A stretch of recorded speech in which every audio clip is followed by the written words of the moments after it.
আসলে উনি যে বারবার এবার কেয়ার হসপিটালে আসে তার পিছনে অনেকগুলি কারণ আছে।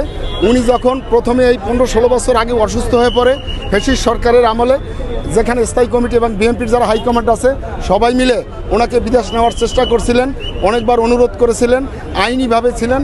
কিন্তু ফ্যাসিস্ট সরকার হাসিনার যারা দোষর আছে তারা বলছে আইনি জটিলতা আছে, উনি বিদেশ যাইতে পারবে না, ওনাকে বিদেশে যাইতে দেন নাই।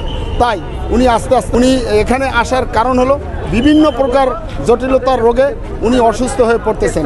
আমরা সবার কাছে দোয়া করি উনি যেন সুস্থ হয়ে আবার আমাদের মাঝে ফিরে আসেন এবং দেশনায়ক তারেক জিয়া তিনিও যেন এই দেশে আবার ফিরে আসেন, আইসা দলের নেতৃত্ব দেন।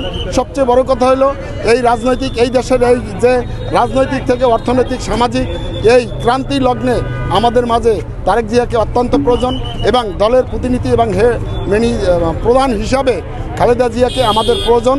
উনি থাকলে, উনি দিক নির্দেশনা দিলে আমরা আরও ভরসা পাইতাম, এখনও পাইতেছি, আরও বেশি পাইতাম। হ্যাঁ, খালেদা আমরা আল্লাহর কাছে দোয়া করি উনি যেন সুস্থ হয়ে আমাদের মাঝে ফিরে আসেন।